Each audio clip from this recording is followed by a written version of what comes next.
좋습니다. 예, 어디 잠깐 일어서시겠어요? 기둥 뒤에. 예, 우리 당신은 사랑받기에 태어난 사람께 한영 하도록 하겠습니다. 당신은 사랑받기 위해 태어난 사람, 당신의 삶 속에서 그 사랑받고 있지요. 당신은 사랑받기 위해 태어난 사람, 당신의 삶 속에서 그 사랑받고 있지요.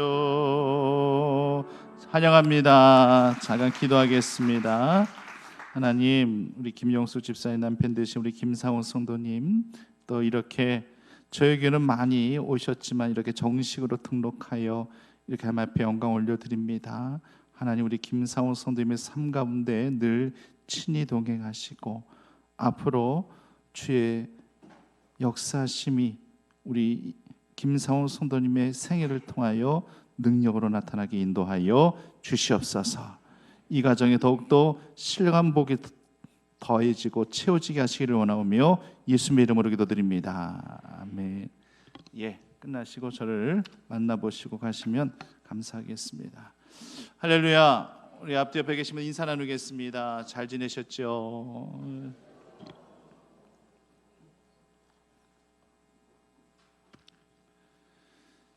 언젠가 마트에 가서 먹을 과자를 고르다가 유심히 제 눈에 띄는 과자 하나가 있더라고요. 한 5, 6년 전에 선풍적인 인기를 끌면서 풍기 영상을 보였었던 허니버터라는 과자, 기억하실는지 모르겠습니다.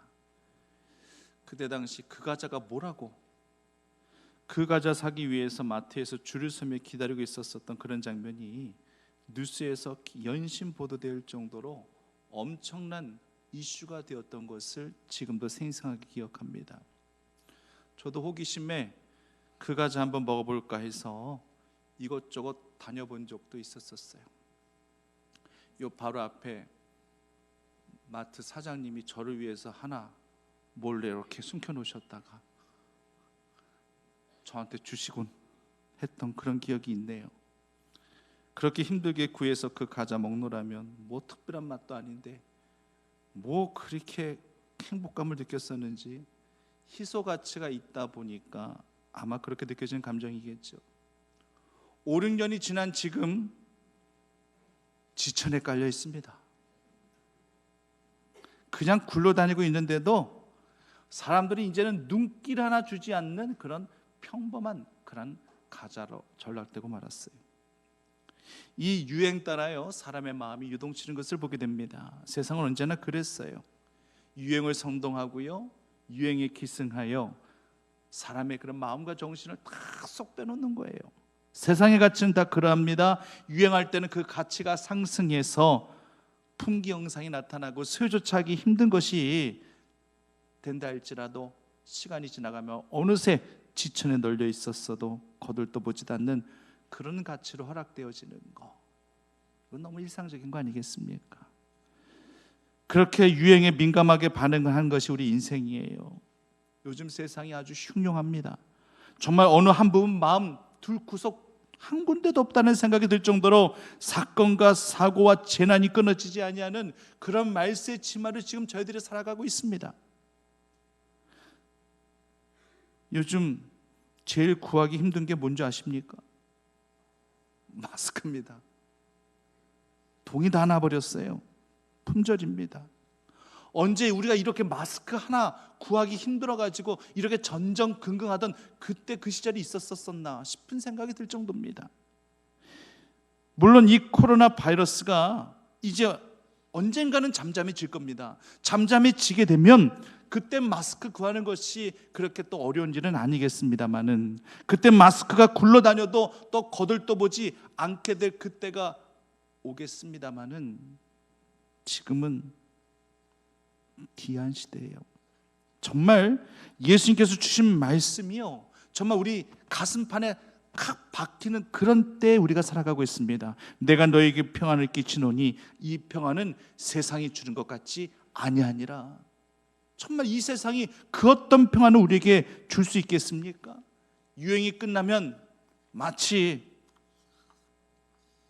그 유효기간이 다 끝나버림을 말미암아 그 가치가 상실되어지는 그런 요즘 세상의 이 모든 현실들 가운데 속에서 이 모든 것들은 세상이 주는 유익이라고 하는 것은 절대 평안 아니에요. 편리함 정도일는지 모르겠지만 그 평안은 결코 세상이 줄 수 있는 유익이 아니라는 사실을 우리는 기억해야 됩니다. 코로나 바이러스 때문에 고통당하고 있는 요즘 이때 입에 마스크 끼고 다니면 다 평안하다고 생각하십니까? 이 모든 것들이 완벽한 안정장치라도 될 수 있는 것이었겠습니까? 아니에요. 단지요 심리적인 안정감은 줄 수가 있습니다. 하지만 그 심리적 안정감하고 예수님께서 주시는 이 평안함하고 절대 동일시 여겨서는 안 됩니다. 비교 자체가 안 되는 거예요. 육신적으로만 살아간다 할지라면은 심리적인 안정감 하나만으로도 충분합니다. 마치 미국의 샌프란시스코 그 골든게이트라 불리우는 그러한 그 금문교를 짓기 시작할 때 인부들이 계속 작업하면서 계속 실족해서 떨어지고 바닷속에 빠져 죽어가고, 그래서 각 부처 장관들이 모두 다 모여가지고 이 모든 대책을 논의하게 되었었을 때에 그때 내린 결론이 그 밑에 대형 그물망을 설치하십시다. 그러면은 이들이 떨어져도 살 수 있지 않겠습니까? 심리적인 안정감을 주는 겁니다. 이게 있고 없고의 차이는 매우 크죠. 육신은요 이런 심리적 안정감 하나만으로 충분하다는 얘기예요. 하지만 신앙은 절대 그렇지 않습니다. 단순한 심리적인 안정감에 절대 머물게 하지 않습니다. 하나님의 은혜는 우리 삶의 평안함을 더해주는 것이고 하늘에 소망을 두게 하는 것입니다. 이것이 바로 위로부터 부어지는 영적인 평안함만이 이 모든 것들을 가능케 한다는 사실을 우리는 한순간도 잊어서는 안 된다는 얘기예요. 요즘 정말 부쩍 이런 생각을 많이 하게 합니다. 마태복음 24장에서 예수님께서 예언하고 계시듯 말세 때를 진정 지금 우리가 살아가고 있는 것은 아니겠는가? 그때가, 그 임박한 그 진노의 때가 도끼가 나무 뿌리에 놓였다라고 말씀하시면서 세례 요한이 그렇게 종말을 선포하던 그때가 지금 이때가 아니겠는가? 라는 생각이 들 정도로 지금 이 세상은 너무도 흉흉합니다. 많은 사람들이 이제는 적그리스도가 출현할 것이라고 예수님께서 마태복음 24장에서 예언하셨는데요, 자칭 그리스도라 하며 신천지 같은 그 이만희의 이단들이 지금 행하고 있는 그런 모습들을 바라보면서 믿는 자들을 미혹하고 있는 그런 모습을 보면서 바로 지금 이때가 그때가 아닌가 하는 생각을 한번 해보게 됩니다. 난리와 난리가 지구촌 곳곳에서 끊어지지 않고 있습니다. 기근과 지진이 지금 계속 끊어지지 않고 있다라고 예수님께서 예언하신, 선포하신 그 말씀이 그대로 현실 속에서 재현되고 있습니다. 며칠 전에서도요, 잠자다가 갑자기 삑 소리가 나서 핸드폰에서 삑 소리가 나길래 잠 깨서 메시지 확인해 보니까 경북 상주에서 지진이 발생했다라는 그런 메시지가 한 새벽 1시경에 울렸었어요. 이젠 수시로 분명히 울릴 겁니다. 정말 전쟁의 소문은 더욱더 무성해지지요. 기근과 지진이, 재난이 떠나가지 않는 이때에 예수님께서 말씀하신 그때가 바로 이때가 아니겠는가? 온갖 불법이 난무하고 있는 지금 이 현실이 바로 예수님께서 마태복음 24장에서 말씀하신 그 마지막 종말에 임박한 때가 아니겠는가라는 그런 생각을 안 할래야 안 할 수가 없다라고 하는 것입니다. 사랑하는 우리 중복교 성도님들, 이럴 때일수록 우리가 꼭 붙들고 붙잡고 나아가야 할 예수 그리스도, 그 예수 그리스도만을 더욱더 붙들고 나아가시는 신앙의 성도들 되시기를 간절히 바랍니다. 오늘 본문 말씀은요, 우리가 찾고 가야 할 그 사명에 대해서 지금 몇 가지로 말씀하고 계시는 거예요. 첫째는요, 세상이 어떻든지 간에 주어진 일에 최선을 다하라는 것이 바로 우리에게 주시는 영적 메시지입니다. 선지자의 생도가 열심히 나무 베다가 새 도끼 잃어버렸어요. 지금 선지자의 생도는요, 남의 도끼를 빌려와서 일을 하고 있을 정도로 자신의 일에 최선을 다하고 있는 것을 보게 됩니다. 핑계거리가 될 수 있어요. 저는 도끼가 없기 때문에, 제 도끼가 없거든요, 그래서 일 못해요, 이렇게 핑계를 댈 수 있다는다 할지라도 이 선지자의 생도는 그렇게 하지 않습니다. 남의 것을 빌려서라도 자기가 해야 할 일에 최선을 다하고 있는 이 같은 자세가 말세를 살아가고 있는 우리 신앙인들의 자세라고 하는 것입니다. 1992년 다미성교 이장님 목사 이에서 주장되어졌었던 그런 예수님의 재림 사건, 1992년 10월 28일 날 예수님께서 재림하실 것이라 주장하면서 이 재림론을 믿고 있는 그 모든 그런 우매한 성도들이 하던 일을 다 내팽개쳐버리고 다미성교에서 주최하는 그런 상상 집회 모두 다 참석했습니다. 한마디로 짐 싸서 산으로 다 들어간 거예요. 그때 아침 뉴스에서 제가 보았습니다. 아침 뉴스에서 대대적으로 보도를 하는데요, 짐 싸서 남편 버리고 자식 버리고 이제 다미성교의 산으로 들어간 그 아내를 눈물로 찾는 이 남편의 인터뷰가 보도된 적이 있었습니다. 편지 한 장 써놓고 나는 예수님의 재림의 때를 맞이하기 위해서 난 들어가야 된다라고 하는 그 편지 한 장 써놓고 남편 버리고 자식들 버리고 가정 버리고 떠나버린 그런 아내를 그 남편이 나와 인터뷰하면서 눈물로 호소하면서 빨리 돌아오라고 빨리 돌아오라고 하는 그러한 보도를 직접 본 적이 있었어요. 이때 당시 학생들도요, 다니던 학교 다 그만두고 산으로 모여들었고요, 남녀노소 할 것 없이 많은 사람들이 직장, 학교, 가정 다 내팽개쳐버리고 산으로 모여들었습니다. 그런데 어떻게 됐나요? 예수님 재림하셨나요?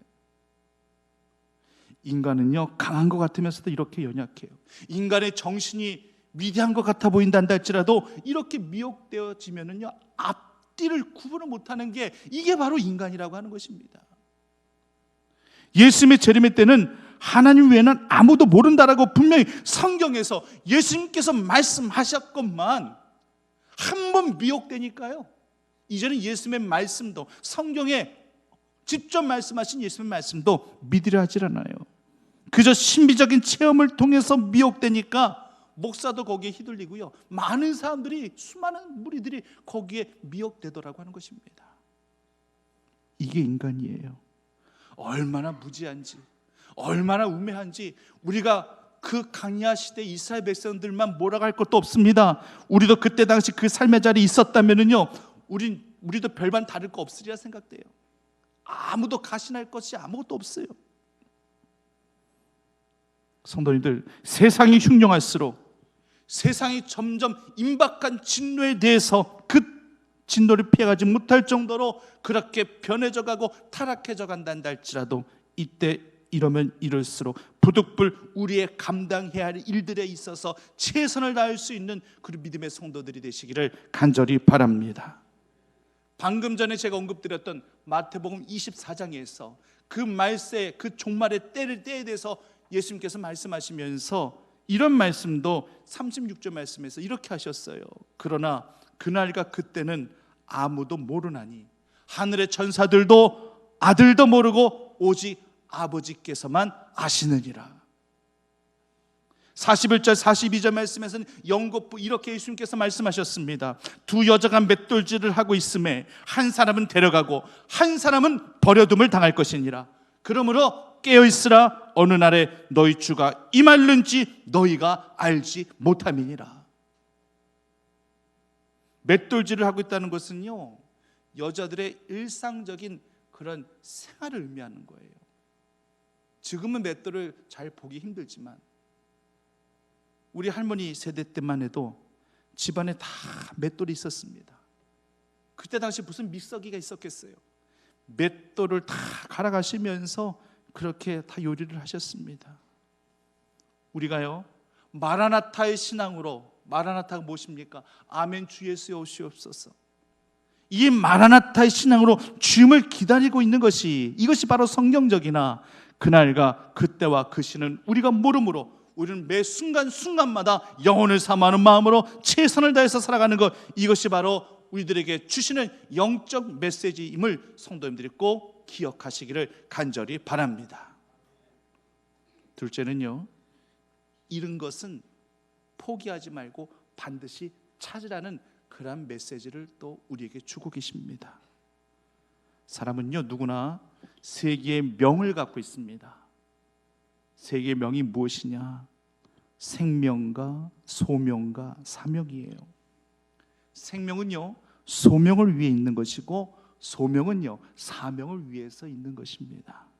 사명은 어명이에요. 어명보다 높은 신명이에요. 가끔 텔레비전 사극에서 보면은요, 충신들이 가끔 왕에게 사약을 받을 때가 있어요. 모함을 당해서라도 억울하게도 사약을 받는 한이 있다 할지라도 그 충신들은요, 사약을 받더라고요. 왜?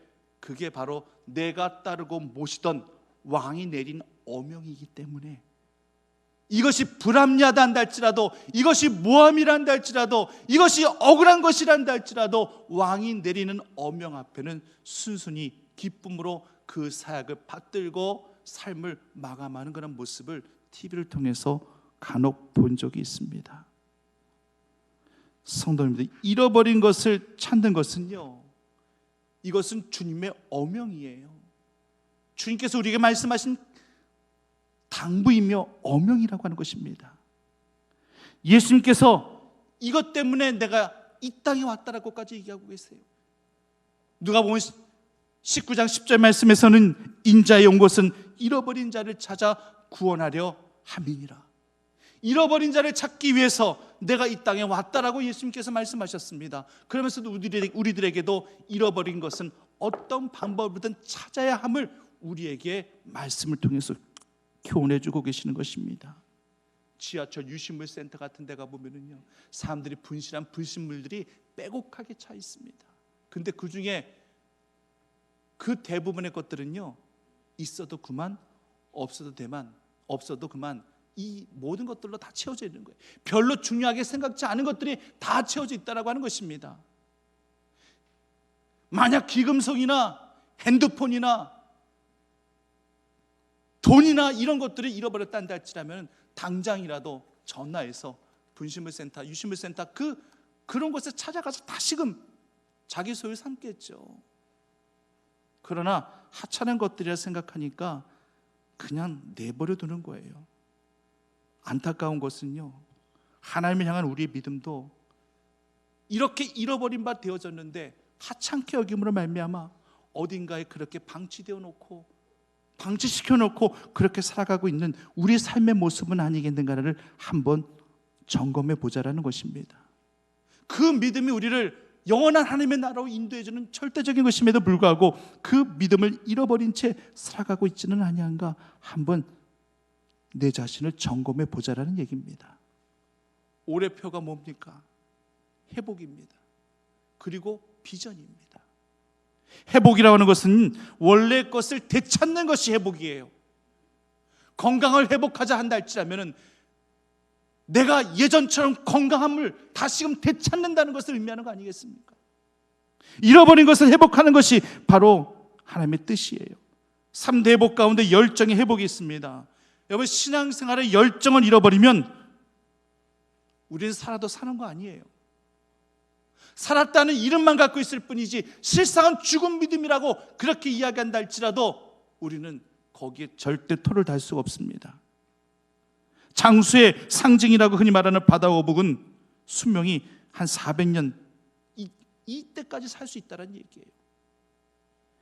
지난주에도 말씀드렸지만 얼마나 사는 게 중요한 게 아니라 어떻게 사는 게 중요한 것이고 하나님과 동행하는 그 삶의 열수가 중요한 것이지, 목만 빼놓고 엉금엉금 기어다니다가 어느 순간 또 목을 탁 집어넣고 잠만 자는 그런 바다거북의 인생에서 무슨 열정을 발견할 수 있으며 무슨 역동성을 발견할 수 있겠습니까? 첫사랑을 회복하라고 말씀하신 이유는요, 첫사랑에는 가슴 설렘이 있거든요. 이 첫사랑에는요, 간절함도 있고요, 이 첫사랑에는요, 기대감도 있거든요. 그 기대감, 그 간절함이 충족되어질 때는요, 정말 세상 모든 것 다 가진 것 같은 그러한 감동과 희열이 있거든요. 첫사랑에 대해서는 그 모든 감정들을 갖고 있다는 얘기예요. 성도님들, 우리 하나님에 대해서 우리도 이런 마음을 아직도 간직하고 있습니까? 지금도 내 안에 충만하게 간직하고 계십니까?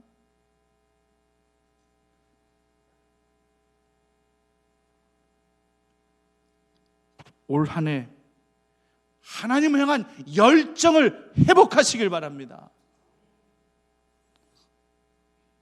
운명이요? 아까 제가 말씀드렸었던 세 개의 명이 있다가 말씀드렸죠. 이 세 개의 명에 이 세상 사람들은요, 불신자들은요, 거기에 운명을 끼워 넣으려고 해요. 그래서 생명은 운명이다, 운명은 곧 생명이다, 이런 식의 논리로 자꾸만 바꿔나가고자 합니다. 이건 불신자들의 생각이에요. 우리 믿는 자들에게 있어서는요, 절대 운명이라는 것은 믿음의 언어가 아닙니다. 선지자의 생도가 이르라도 돕기 잃어버릴 수 있어요. 남의 것을 빌려온 것이기 때문에 이것을 인해서 고통도 당할 수 있어요. 그렇단다 해서 이것이 이 선지자 생도의 운명입니까? 생도는 사명 갖고 일하는 것이지, 일하는 것이 운명이어서 일하는 거 아니에요. 엘리사 선지자 밑에서 학문을 배우고 신앙을 배우고 익히면서 그렇게 일하는 선지자의 생도는요, 소명과 사명, 그것 때문에 일하는 거예요. 그러다가 실수할 수도 있죠. 실패할 수도 당연히 있습니다. 그로 인해 고통과 어려움도 분명히 있을 수 있습니다. 이것을 비관하고 낙심하고 운명론적으로 모든 것들을 받아들이는 사람에게는 절대적으로 하나님께서 도우시지 않습니다만, 그 같은 처지와 상황 가운데 속에서도 솔직하게 모든 상황을 하나님 앞에 고백하고 부르짖고 매달리는 그런 영혼들에게는 절대적으로 하나님이 도우십니다. 선지자 생도는 외쳐요. 아, 주여 어찌하나이까? 아, 주여 어찌하나이까? 이 도끼는 빌려온 곳이온데 내가 이렇게 잃어버렸으니 어찌하나이까? 이 외침에도요, 간절함이 있는 거예요. 내 능력 밖의 일인지라 엘리사 선지자를 바라보며 도우심의 손길을 구하고 있는 이 외침은 하나님을 향한 기도였습니다. 이런 기도가 상황을 바꾸고 현실을 극복하게 하는 줄 믿으시기를 간절히 바랍니다. 운명이요? 운명에 대해서 외치고 선포하세요. 나는 사명 갖고 살아가는 자이지 결코 운명에 나는 매여 있는 자는 아니라는 것을 언제든지 담대하게 선포하실 수 있는 믿음의 성도들이 되세요. 아프리카의 성자라 불리우는 그 리빙스턴이 선교하다가 사나운 맹수에 의해서 늑골이 이탈되어서 거의 반 죽게 되다시피 했었을 때에 그 원주민들이 달려와가지고 선교사님 죽으시면 안 됩니다. 여기서 죽으시면 안 됩니다. 우리 남겨두시고 지금 여기서 죽으시면 안 됩니다. 다들 그렇게 외쳤을 때에 이 리빙스턴이 뭐라고 이야기합니까? 나는 사명이 있기 때문에 이 사명을 완수하기 전에는 나는 절대 죽을 운명이 아닙니다. 뭘 의미하는 거겠습니까? 운명 위에 사명이 있다라고 하는 것입니다. 운명 위에 사명이 있다는 것을 분명하게 말씀하고 있는 거예요. 내가 이 모든 사명을 마치기 전까지는 절대 죽지 아니할 것이라고 그렇게 선포하고 있는 것입니다. 히스기야 왕에게 사망 선고를 내리셨다는 할지라면 여기까지 살고 이제 곧 죽어야 되는 것이 너의 운명이다라고 그렇게 이야기하는지도 모르겠습니다. 그러나 히스기야 왕의 그 기도는 그 운명을 뒤바꿔 놓습니다. 그래서 15년의 생명을 연장받게 됩니다. 단순히 15년 동안만 살아라 이게 아니라 15년 동안의 그 생명 속에서 이제 네가 감당해야 될 그 사명을 내가 너한테 주겠다는 거예요. 그 사명 때문에 내가 15년을 더 살게 하겠다라고 하는 거예요. 지금 죽는 것이 내가 사망 선고를 내렸기 때문에 지금 죽는 것이 어찌 보면 너의 운명일는지도 모르겠지만 내가 너의 운명을 뒤바꿔 놓고 15년에 그 사명을 더하겠다라고 말씀하고 계신 것입니다. 그렇기 때문에 운명 위에 우리는 그 사명 갖고 살아가는 하나님의 영적인 존재들임을 성도님들이 꼭 기억하시고 살아가시기를 간절히 원합니다. 그렇기 때문에 우리가 열정 갖고 올 한 해를 한번 하나님 앞에 뛰놀리라는 그런 마음 갖고 한번 신앙생활 해보시라는 얘기입니다. 다윗이 언약궤가 돌아왔었을 때예요. 왕으로서의 체면, 위신 이런 거 다 집어던져 버렸어요. 그렇게 되찾고 싶은, 잃어버린 것을 찾았다라는 그 감격과 기쁨, 하나님의 언약궤는 하나님의 임재의 상징인데 이것을 찾았다는 그 기쁨 때문에 그 거룩한 그 성의가 벗겨진 것도 다 모르고 자기가 벗은 몸인지도 모르고 그렇게 춤추며 뛰놀았다가 아내 미갈에 의해서 막 손가락질 받기도 하고 왕으로서 채통머리 없이 그게 뭐냐는 식으로 그렇게 핀잔도 들었습니다마는 뭐라고 이야기합니까? 다윗이 뭐라고 이야기합니까? 나는 하나님 앞에 산 것이다.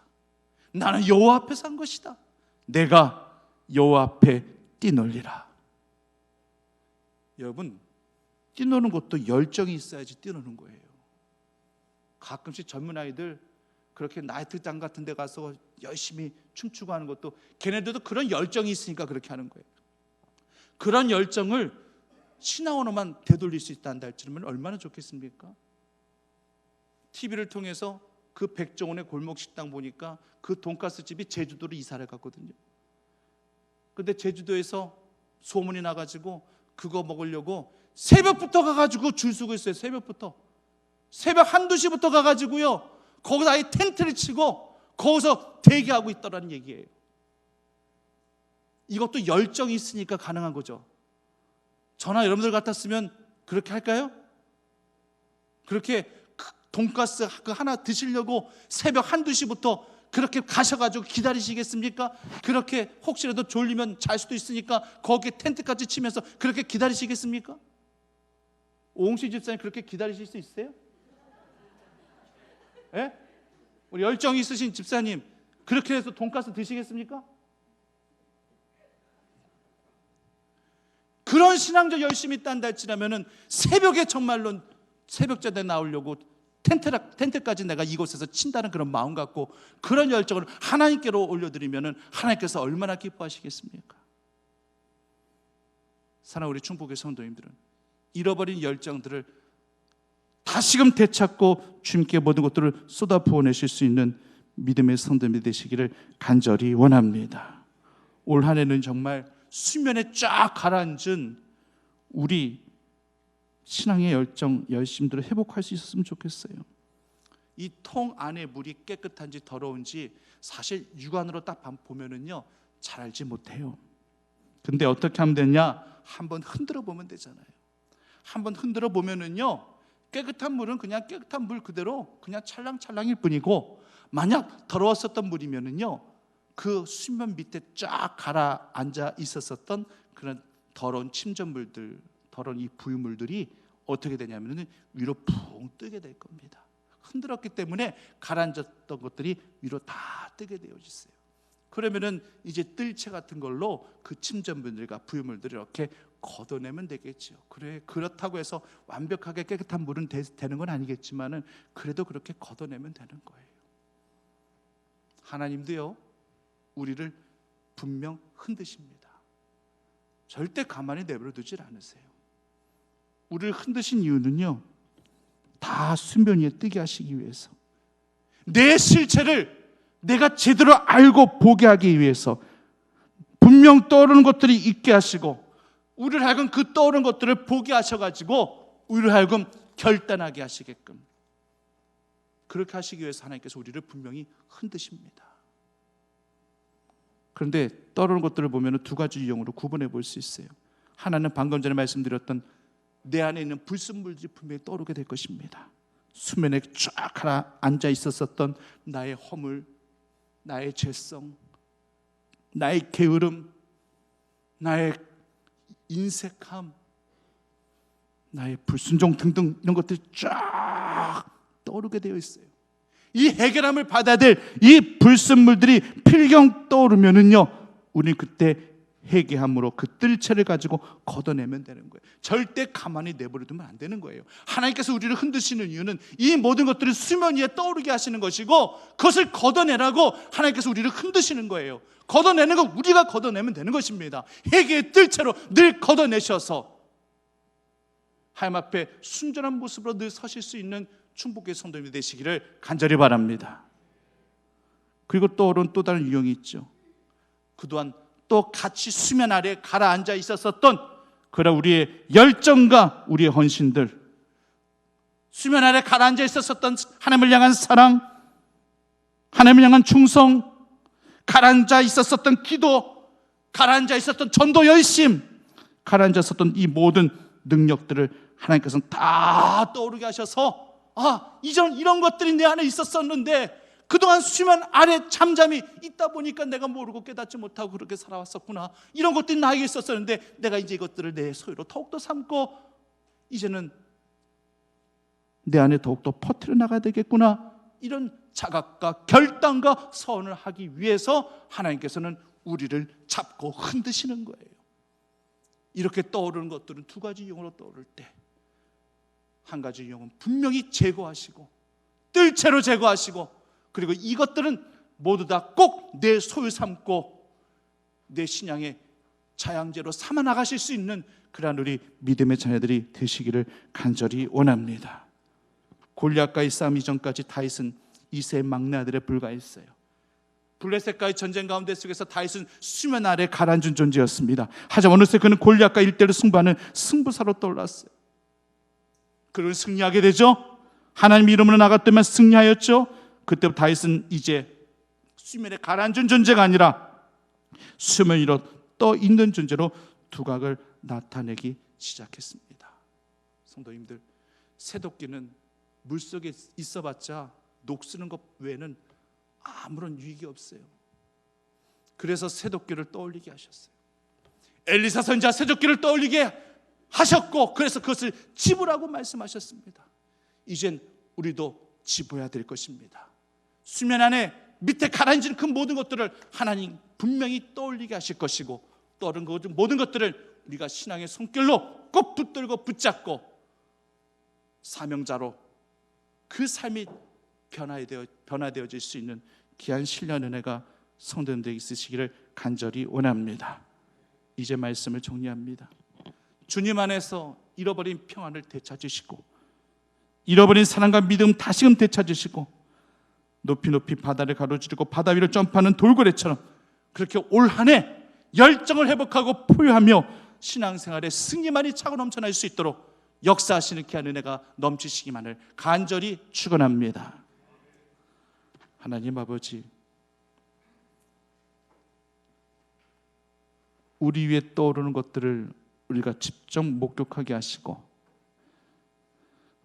불신앙, 불순종, 우리 허물과 죄성, 이 모든 것들 다 제거케 하여 주시옵시고, 우리 가라앉은 모든 열심, 가라앉아 있었던 열정, 이 모든 것들을 떠오르게 하실 때에 그것을 꼭 붙들고 붙잡고 올 한 해 열정의 사람으로, 비전의 사람으로 살아가기 합당한 하나님의 자녀들이 다 되어질 수 있도록 은총을 베풀어 주시옵소서.